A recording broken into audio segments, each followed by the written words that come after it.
السلام علیکم ګرانو کتونکو زم تفهیم ګرانو کتونکو په خیبر پښتونخوا کې بیا سوات او چې کوم د شمالي علاقه جات دي په دې کې خطرناک سیلابونه هغه تاسو ته خبرونه را رسیدلي دي او لا تعداد خلک په سیلابونو کې روک دي او ډېر پکې د مړه شوي دي او ډېر پکې زخمیان دي. مالی جاني نقصانونه په دې سیلابونو کې شوي دي. خو د ټولو نه افسوسناکه واقعه جی قربان هوټل کې د پنجاب نه راتلونکی خاندان چې تاسو تخکاری چې دغلته کې پورا 1 غنټه 10 منټه د خاندان چغې والي او ټول سوات تماشا کوله. زه ګڼم د دې خیبر پښتونخوا حکومت هم په تماشبینو کې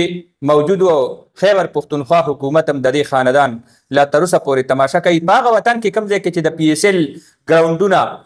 مونږ دا نه وایو چې لوبې باندې پیسې لګول ناجایز دي، خو چې د PSL په ګراونډونو باندې په هلیکاپټرو په ذریعه باندې اوچیږي، کوم ځای کې چې په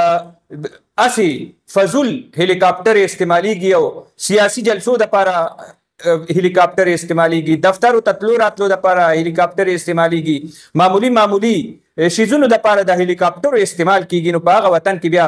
سیلاب کې ګیر شوی میلمه خاندان هغه دپاره د هلیکاپټر لا د نور څه داسې تنظیم نه کیږي چې هغه خاندان بچ کی. دغه جی قربان هوټل کې دا خاندان ناستو روټۍ خوړه او په دغه دوران کې اچانک د سیلاب ریله راغه نو دی بیا بره چت ته وختل او دا خو د شګو ډیرې دي ناجایز تجاوزاتو په اړ کې چې کوم هوټلې غټې هوټلې جوړې شوي هغه هم د شګو ډیرې وي چې بیا مضبوط ني مضبوطیالی ني دغسې د پلونو د هر څه د سیلاب کې چې کومه تباهي دې ټایم کې شوې ده نو دا ټول فریقونه کاغه چیف انجینران دي د منصوبو چې کم ځای کې منصوبو کې خرابتیا او نقصانونه راغلي نو د دې ټولو پکړ دکړ پکار دی. کاغه هوټل والا دي، کاغه کاروبارونو والا دي چې دا خلک ولې تباه او برباد کړي دي. مدې سیلاب دا مونږ منو آفتي یو مسله ده، قدرتي آفاتو خبره ده، خو د هغې نه بچ کول او دغې دوران کې یو محکمه شته، حکومت شته او یو نظام شته نو په دغې باندې کاروایي کارکردګي پکار ده. د ټولې دنیا نه مضبوط اواز په دې باندې راوچتېږي او ډېر سخت رد عمل په دې باندې ښکاره کېږي چې جی دا خاندان دا خو عکاسي کوي. نور څومره خاندانونه چې هغه په میډیا باندې نه دي راغلي هغوی باندې به داسې انتظام داسې سختي تېره شوي وي، دومره سختو حالاتو نه به تېر شوي خو په میډیا نه دي راغلي نو دا عکاسي کوي د ټول سوات او د ټول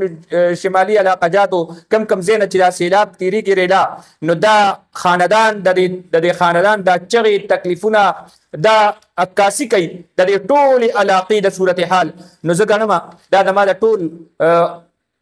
حکومت هغه که مرکز دی او هغه که صوبه ده د دې ټولو په مخ باندې سپېړه ده او د هغوی باندې یو سوالیه نشان دی د هغوی په کارکردګۍ چې عوام دلته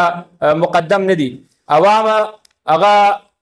چتښکته لکیلو کې پراته دي او کوم ځای کې چې د اشرافیه ضرورتي نو هغوی دپاره بیا هلیکاپټرې جازونه او څه شیزونه استعمالیږي خو چې غریب سړي ته څه شی پکاري نو هغه دپاره نه وي. بیا زه د سره ویم چې په خیبر پښتونخوا کې مختلفو اضلاعو کې الرټ جاری شوی دی. نوخار ته هم 260 کیوسک چې کومه ریله ده نو دا به تېرېږي. دلته کې زمونږ چې کوم صورتحال دی یو الرټ دې دپاره چې د دریای کابل په غاړه باندې کوم خلک دي نو هغوی د خپل حفاظتي تدابیر اختیارول پکار دي. چې کوم قیمتي سامانونه دي دا خاص کر د دریای کابل په غاړه چې کوم پراته دي اوبه زیاتېږي نو د دې الرټ مطلب دا دی چې تاسو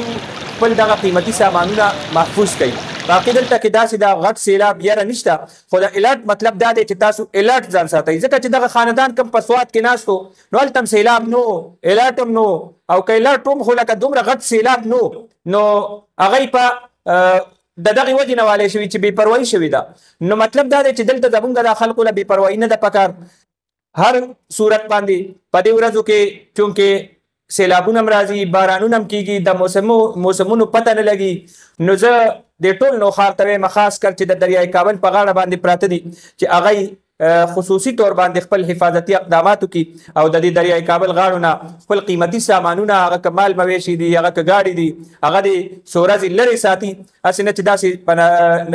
ناپویۍ کې پې څه غټه ریله راشي او نقصان اوچت کړي نو دا یو خبره مو او